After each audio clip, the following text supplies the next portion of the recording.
प्रसार भारती अभिलेखागार की प्रस्तुति सदाबहार सुनहरे दौर का अनमोल खजाना।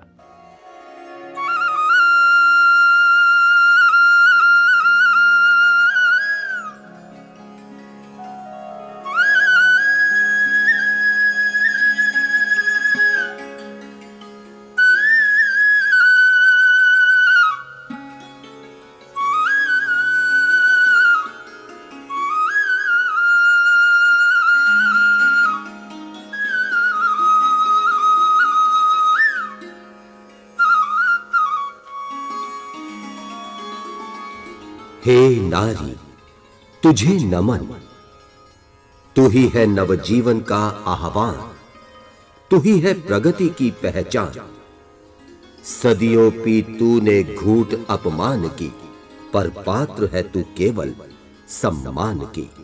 मां, पत्नी, बहन, बेटी, सखी के विविध रूपों में नारी ने सदा ममता, प्रेम, स्नेह और दुलार की किरणें बिखेरी, किंतु स्वयं कष्ट, तिरस्कार, अवहेलना और उपेक्षा के अंधकार में रही।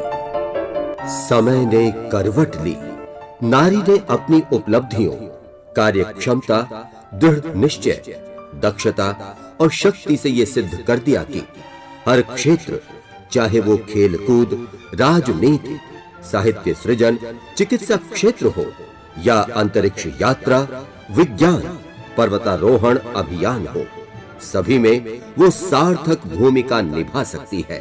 इसलिए तो हे नारी, तू कहलाती है शतरूपिणी। मूक स्वरों को गीतों का वरदान दिया, दाता तुमने बहुत बहुत एहसान किया। सामंतवादी पारिवारिक माहौल, स्वतंत्रता संग्राम का प्रभाव और फिर देश के बंटवारे का मंजर, ये सब श्रीमती आशा रानी बोहरा की कलम की ताकत बन गए। ये वयोवृद्ध लेखिका आज भी महिलाओं के दुख दर्द, सफलता और समस्याएं उजागर करने का काम कर रही हैं।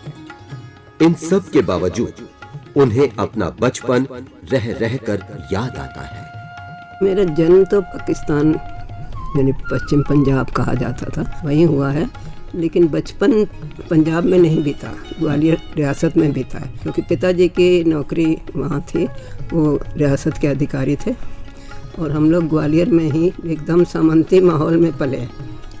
सब लड़कियाँ चिकों के अंदर, पर्दे के अंदर, माताजी कहीं मंदिर भी जाती थी तो चादर ओढ़ती थी अपनी साड़ी के ऊपर।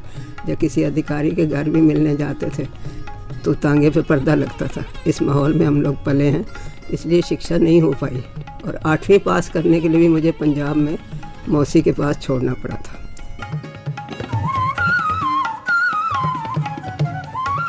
कोमल, भावुक, ममता की मूर्ति एक महिला न्याय मूर्ति की महत्वपूर्ण भूमिका निभाते हुए कड़े से कड़े फैसले लेते समय अपनी कोमलता और भावनाओं को अपने व्यक्तित्व पर हावी नहीं होने देती।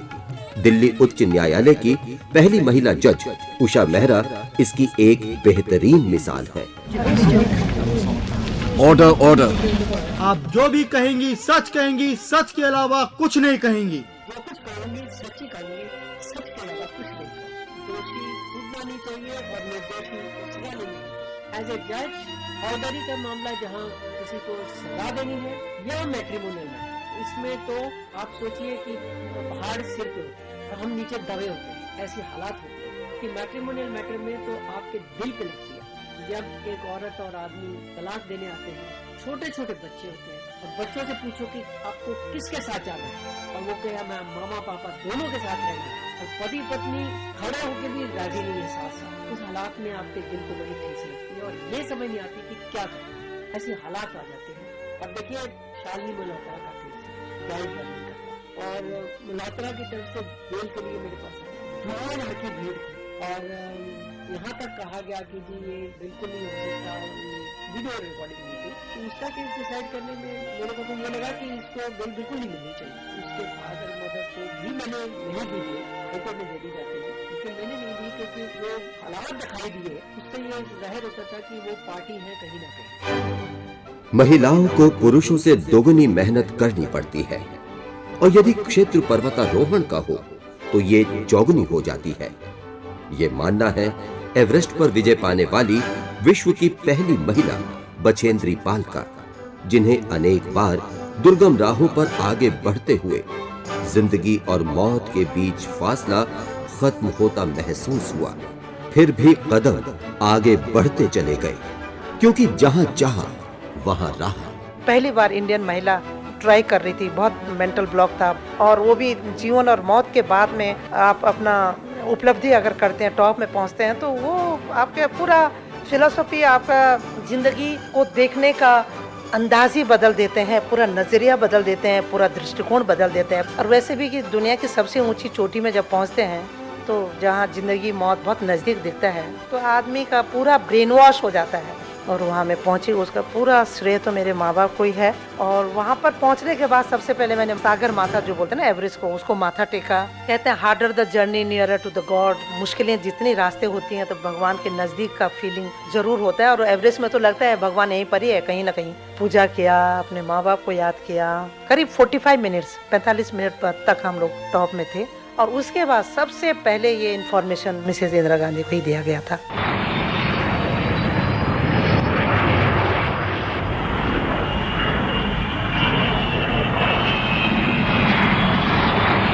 Your attention please. Passengers scheduled to board IC673 are requested to proceed for security check.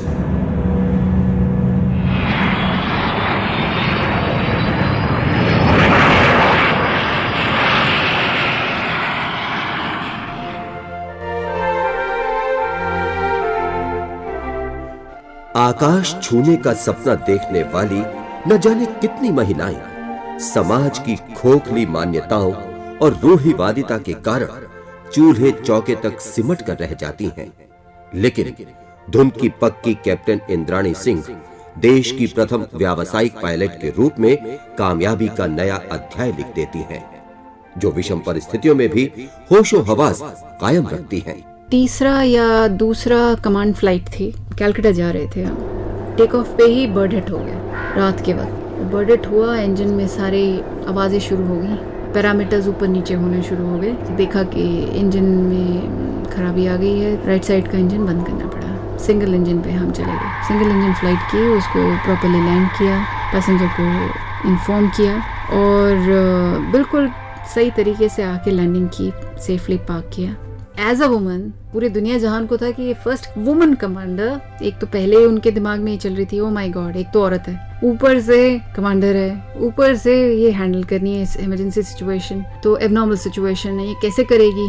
मेरी खुद की ये थिंकिंग थी कि ये मेरी पहली इमरजेंसी है और मैं इसको कैसे हैंडल करूंगी। लैंडिंग करने के बाद मैं ये नहीं कहते हैं, वो एक हिंदी का वर्ड है, बाछे खिल गई। सर ऊंचा करके बिल्कुल बैग उठाया, पैसेंजर्स को एक ड्रामेटिक सी अनाउंसमेंट की, it is better safe than never. Somebody said, मैं जब उतर रही थी तो very good captain, thank God आप हमारे को सेफली ले आए, we are so proud, we are so proud. तो that was it, that was the only thing which I was wanting to hear कि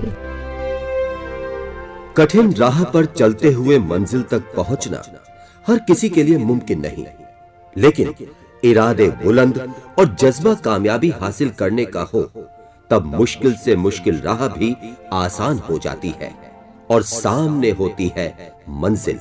कष्ट साध्य मार्गों से विश्व के सर्वोच्च शिखर माउंट एवरेस्ट पर विजय पाने की जोखिम भरी और चुनौतीपूर्ण यात्रा को सफलतापूर्वक 2 बार पूरा किया पद्मश्री संतोष यादव ने। क्यूरियोसिटी एक ऐसा टूल मेरे पास रहा है जिसने मुझे एवरेस्ट तक पहुंचाया या हिमालय तक पहुंचाया।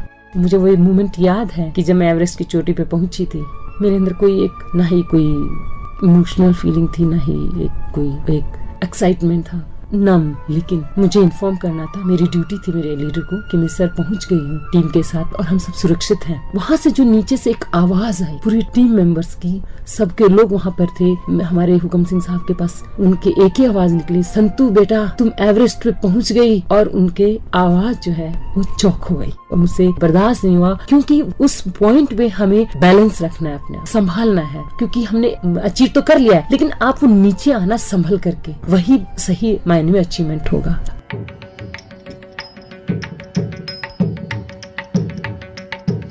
वर्षों तक कठोर परिश्रम, घंटों अभ्यास की आग में तपकर जो सोना और निखरा चमका, वो है प्रसिद्ध नृत्यांगना यामिनी कृष्णमूर्ति, जिन्होंने देश विदेश में अपने नृत्यों और अन्य कलाओं का लोहा मनवाया है।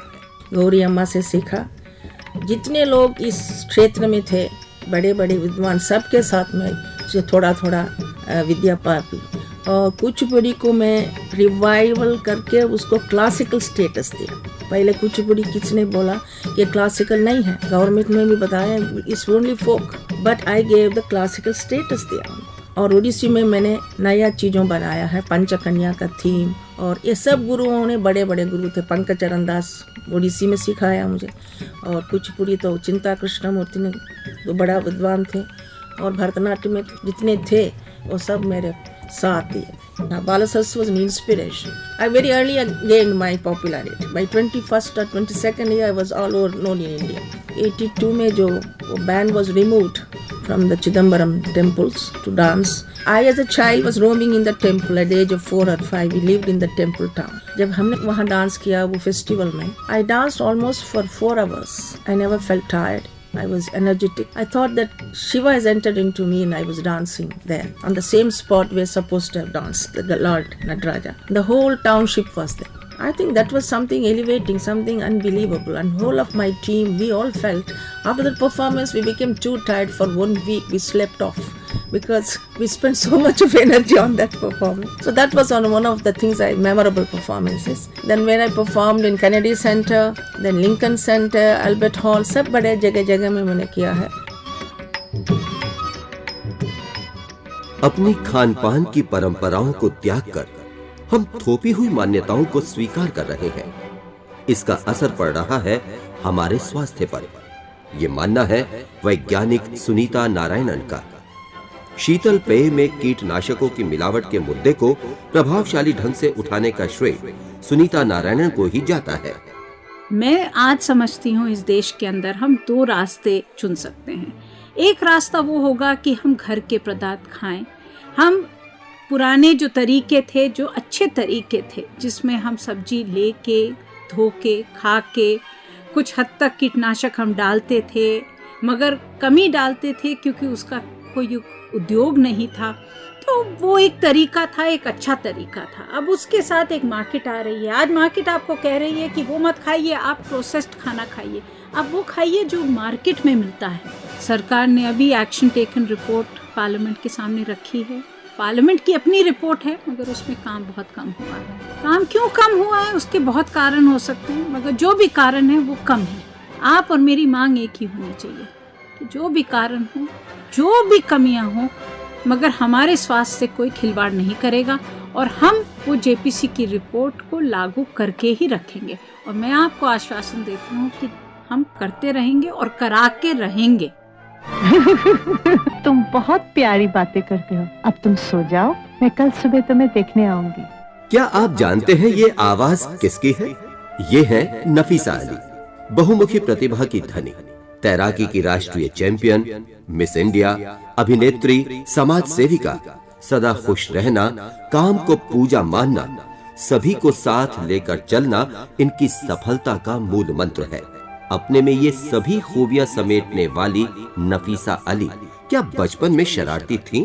बेबी नफीसा बहुत नोटी थी, फुल ऑफ मस्ती और बहुत हंसती थी, और आज भी मैं वैसे ही हूँ, मस्ती एंड जोश, हंसी मजाक में बहुत कुछ जो सीरियस है उसके मैं सक्सेसफुली अचीव कर सकती हूँ। मेरी जिंदगी ने मुझे यही सिखाया कि आप ज़्यादा सीरियस होगे तो सीरियस चीज़ के ऊपर प्रेशर पड़ते हैं, मगर आप हंसी मजाक से आप सीरियस चीज़ करोगे, ये दीवार जो खड़े होते हैं वो दूर होने में कामयाब होते हैं। मेरी सोच थी कि धर्म के नाम पे लोग गलत इस्तेमाल करते, बचपन की सोच थी, मगर जब से मैं बड़ी हो गई आई रियलाइज कि एक रिलीजन या धर्म एक ऐसी चीज़ है जो सही रास्ता दिखाते हैं लोगों को और लोगों को साथ जोड़ते हैं। क्योंकि सच तो ये है, आप भगवान को कोई भी नाम से पुकारो, भगवान ही तो है, और भगवान कोई गलत काम तो नहीं दिखाएंगे, तो आप सही सोच के साथ आगे बढ़िए। मिस इंडिया भी मुझे बहुत अच्छे रास्ते दिखाए, to be lady like when I went to Japan Miss International के लिए, तो मुझे बहुत अच्छा लगा। एंड आई लर्न जापानीज, थोड़ा सा मैंने स्पीच वीच में जापानीज बोलती थी, फर्स्ट ओनली कंटेस्टेंट।